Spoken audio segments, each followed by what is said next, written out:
ስድስተኛ ምን ጠቅሰው ሁሉንም ማስደሰት እንደማትችል እርግጠኛ በህይወት ላይ ትልቁ ስተት በሁሉም ዘንድ ትክክለኛ ሆኖ ለመታየት የምናደርገው አጉል ሙከራ ሁሉም ሊወደህ አይችልም ሂጃብ ብትለብሺ ጸጉር የለቀቁት ይጠሉሻል መጠጥ አልጠጣም ብትል አረ ይሄ ገበሬ ነው ፍሪክ አይደለም ይሉሃል እንትና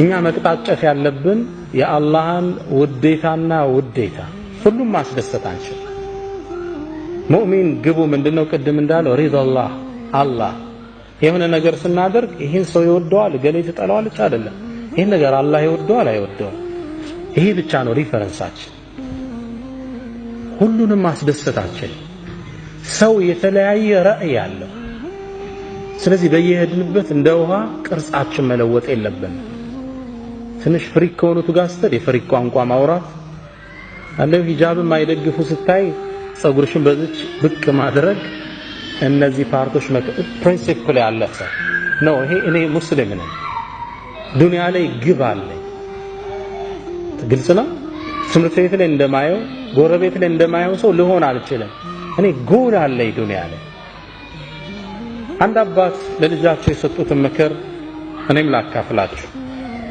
አባት በእድሜ እንደገፉ ረጅም ዕድሜ ያስተማራቸውን ታሪክ ለልጃቸው መናገር ፈለጉ ልጄ ወይ አሉት ነገ በጠዋት እንነሳለን ረጅም ጉዞ ነውና ምን ሄደው ሁለት አንድ አህያ አዘጋጅ ስንቅም እንዳትረሳሉ ልጁ በጣም የሚወዳቸው አባቱ ትልቅ ትምህርት ሊሰጡት ነው ከርሳቸው ጋር በመዋሉ ደስተኛ ሆነ በበነጋው በሌሊት ነበር ቀድሞ ከእንቅልፎ የተነሳው ባባ ምን ሊያስተምረኝ ይሆን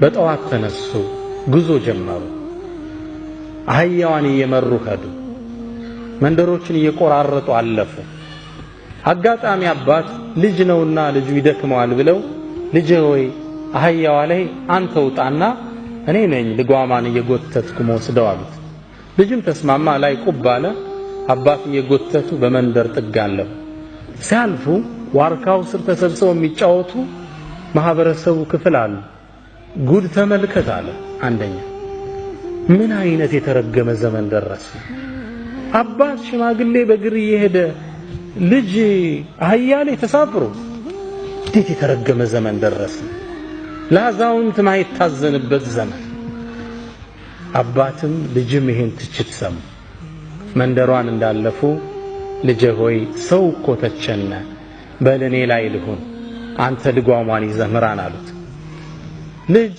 ልጓሟን ይዞ መምራት ጀመረ በሌላ መንደር አለፉ የሆነ ዛፍ ስር ቡና የሚጠጡ ሰዎች ነበሩ ፀሐይ ነው ያው ቀኑ እየተጋመሰ ነው ፀሐይ በርትቷል ልጅ ልጓሟን ይዞ ላቡ ጠብ ይላል አባት ደግሞ አህያው ላይ ቁጭ ብሎ ይሄዳል ያ ማህበረሰብ ደግሞ ሌላ ትችት ጀመረ እዝነት የሌለበት ዘመን አለ አሁን አንድ ፍሬ ልጅ በእግሩ በፀሐዩ ሲደክም እርሱ ላይ ቁጭ ብሎ ይሄዳል ያባት አንጀት የሌላቸው አለ ፈልዘና አባትም ልጅም ይሄን ትችት ሰማ ልጄ ወይ ሰማ እንዴ አዎ ታዲያ ምን እናርግ በቃ ባባ አብረን እንውጣ አባት አለ ተስማማ በዚህ ቃል ነው ያላችሁ አባትም ልጅም አህያዋ ላይ ተሳፈሩ ጉዞ ጀመሩ በሶስተኛው ሀገር ላይ አለፉ መንደር ላይ ሲያልፉ አሁንም ዋርካው ስር ቡና የሚጠጡ ሰዎች አሉ አይ ጉድ አላንደኛው ተነሳ እንዲው ለዚች ለማትናገረው እንስሳ ማይታዘንበት ዘመን ሁለት ሰው ይወጣባታል ታሳዝናለች አይወት እንደው እቺ እንስሳ አላህ የፈጠራት እንስሳ እንደው መከራዋን ለሁለት ትንሽ እንዳለፉ ልጄ ሰማህ እንዴ ትችታቸው አዎ ምን እናድርግ በቃ በግራችን እሷን ትድኛ ምን እንሄዳላችሁ ሁለቱ ከፊት ለፊቱ ነው መንገድ ያቆራረጡ በአንድ መንገድ ጥግ አለፉ ፀሐዩ በርትቷል አህያዋ ከኋላ ሁለቱ ከፊት ልጓማን እየመሩ አራተኛው ማህበረሰብ ደግሞ የራሱ አስተያየት ነበር እንዴት አይነት ጅሎች ናቸው አለ አንዱ ተነስ። አላህ እንስሳን የፈጠረው ልታገለግል አይደል እንዴ? እሷ በግር እነሱ በግር ምን አይነት ደንቆሮዎች ናቸው። አባታውን ማስተማር የፈለጉት ትምህርት ተቋጨ። ዋርካው ስር ቁጭ ብለው ምግባቸውን ከፈቱና ልጃቸውን እያጎረሱ ልጄ ሆይ የሰውን አስተሳሰብ ልታረከው አትችልም፣ የአላህን አስተሳሰብ ብቻ የአላህን ውዴታ ብቻ ፈልጋለሁ። ሪዳ الناس غاية لا تدرك የሰዎች ውዴታ ማይደረስበት ጥግ ነው። ግልጽ ነው። መቅጣጫት ያለብን ይሄን ነገር አላህ ይወደዋል ነው። ሪፈረንስ ፖይንታችን ይሄ ከወደደው ታረገዋለህ። that's your goal in life። በህይወታችን ላይ ማንንም ማስደሰት አንችል። ስለዚህ በየሄድንበት ፍሪኮች ጋር ስንሆን ቅርጽ እንለውጣለን፣ ዲነኞች ጋር ስንመጣ ቅርጽ እንለውጣለን። የተዛባ ስብዕና መያዝ የለብንና የፕሪንሲፕል ሰው መሆን አለብን ነው ስትል አቋም። ሰዎች እንዲህ አይነትን ሰው ነው ደግሞ በጣም የሚያከብሩት።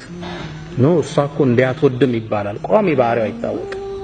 ኖ እሱ እንዲህ በጭራሽ አይመቸው፣ እሱ ፊት አታንሳ ይባላል። እንዲህ ግን እጥፍ ምትል ከሆነ ተራሰው ትሆናል። ስለዚህ ስድስተኛው በህይወት መንገዳችን ላይ የሰዎችን ውዴታ ትተን የአላህን ውዴታ እንቅጣጭ። ግባችን አላህ ይሁን።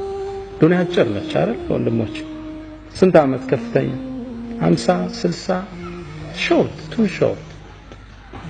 ምናልባት አብዛኞቻችን እስካሁን የኖርነውን ያህል ላይቀረን ይችላል። አብዛኞቻችን ከኖርነው ሩቡን ነው ከዘውዲያ ምን ጨምረው ምናልባት it's too short። ቅርጽህን መለወጥ የለበት። ፕሪንሲፕል ዋይዝ መሆን አለበት። ዓላማ ያለህ ሰው ጎልህ አላህን ነው፣ ወደሱ መቅጣጨት። ምናልባት እንደ መጨረሻ አንድ አካል መሆናችንን አንርሳ። የትናንቱን ትምህርት ለማጠናከር ነው። ነብዩ መሐመድ ሰለላሁ ዐለይሂ ወሰለም مثل المؤمنين في توادهم وتراحمهم وتعاطفهم የሙእሚኖች እኮ እርስ በርስ መዋደድ፣ አንዱ ለአንዱ የሚያሳየው ዘኔታ፣ አንዱ ለአንዱ የሚያሳየው የስሜት ዝንባሌ ከጀሰድን ዋሂድ እንደ አንድ አካል ነው።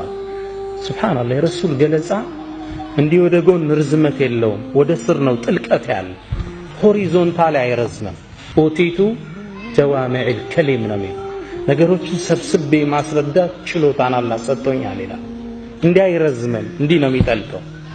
የሙእሚኖቹ ማንነት እኮ እርስ በርስ ሲዋደዱ፣ ሲተሳሰቡ፣ ሲተዛዘኑ ከጀሰድን ዋሂድ እንደ አንድ አካል إذا اشتكى منه عضو አካል ውስጥ አንድ አካል ሲጎዳ تداعى له سائر الجسد بالسهر والحمى።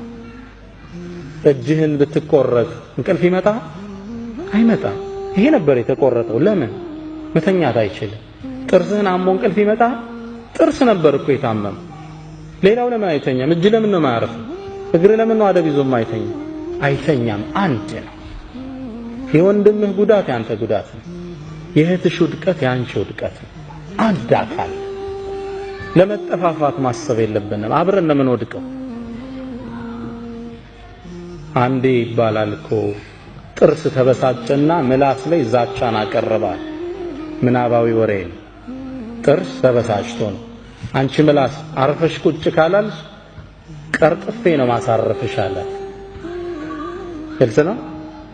እዛው አኝኬ ነው ማሳረፍሽ፣ ስርዓት አድርጌ አላት። እሷም በስጨት አለችና አንተም ስርዓት አልስካልክ አንዱን ተሳድቤ ነው ማስረግፍ አለች። ግልጽ ነው። አንተ ግልጽ አይደለም። አንተም ብቻ አይደለም ከነ 32 ቤተሰብን ማስወጣ አለች።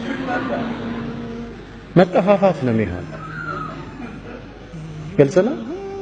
እኔን አንተ ለማጥፋት ስታስብ አንተም አብረህ ነው የምትወድቅ። የሙስሊም ሚዲያ ሆነ መሪህን ስተች፣ መሪው ደግሞ አንተም ቢተች አብረህ ነው የምትወድቅ። መጠፋፋት ይሆን።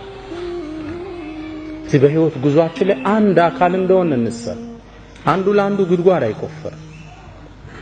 አንድ አካል በህይወት ጉዟችን ላይ እንደ አይነት ሰው እንሁን። የመጨረሻ በህይወት ጉዟችን ላይ ጥገኛ ነው። ጥገኝነትን ተጸየፉ። ስራ ለመስራትን በጣም ራቁት። ከማንም ስር ጥገኛት ሰርተን ራሳችን ለማብቃት ከዛም አልፈን ሌላውን ለመርዳት ቁልፍ ሰው ግልጽ ነው። النبي صلى الله عليه وسلم يقول يد العليا خير من يد السفلى ከስር ከሚቀበል እጅ ከላይ የምትጥል እጅ ትበልጣለች ይላል። ሰደቃን እኮ አበረታተዋል፣ ግን ከላይ ሰጪው ነው አላህ ዘንድ የተመረጠ። ከታች ተቀባያት ጥገኛቱ መቼም ቢሆን ፋሚሊ ላይ እንዳትደገፍ የራስን የላይፍ የሥራ ሲስተም ፈጥረ ራስክን የምትችል ራስክን የምታስከብር ነው። ኢብራሂም ኢብኑ አልአድሃም የሚባሉ አንድ ትልቅ ዓሊም ጓደኛ ነበራቸው። ንግድ ለመውጣት ፈለገ። ካልነገድኩ አለ በል ቀጥላል። ንግድ ወጥቶ እየሄደ ያለ አንድ በረሃ ላይ ደክሞት አረፈ። ሲያርፍ ይህ ግለሰብ አጋጣሚ አላህ አንድን ተአምር አሳየው። ሁለት አሞራዎችን ተመለከተ። ከኔ ጋር ናችሁ? እኔ ጋር ናችሁ? ኢንሻአላህ ሁለት አሞራዎችን ተመለከተ። አንደኛው አሞራ አይኑ አያይም አጋጣሚ፣ ሌላ አሞራ ሌላ ቦታ ምግብ ይዞ መጥቶ አፉን አስከፍቶ ምግብ ሲመግበው አየ። ሱብሃንአላህ አለ ግለሰብ፣ አሞራን በረሃ ላይ የሚቀልብ ጌታ እያለኝ ነው እንዴ ንግድ ብዬ አህያ አሰልፌ ወጣው ወደ ሀገር ያለ። መሪውን አዞረ። ከተማይቱም እንደገባ ይህን ትልቅ ዓሊም አገኛቸው። ያ ሼኽ አለ፣ አላህ በረሃ ላይ አሞራ የሚመግብ ጌታ እኔንስ ቤቴ ሆኜ ይመግበኝ የለ ምን ስራ አሰራኝ አላቸው።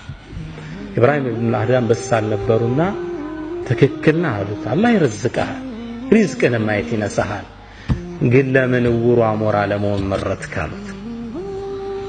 ግልጽ ነው። ለምን መጋቢው ማታ፣ ለምን ከላይ ሰጪው ማታ፣ ለምን ታችን መረጥክ? ከዛም ግንባራቸውን ሳም አረገና እርሶ ከሉበት ምድር እኔንም ማያኖረኝ አላቸው። በህይወት መንገዳችን ላይ ጥገኛ እንዳት ስራ ክብር ነው፣ ራስን መቻል ኩራት ነው። የመጨረሻው ምክሬ ይሄን ነው።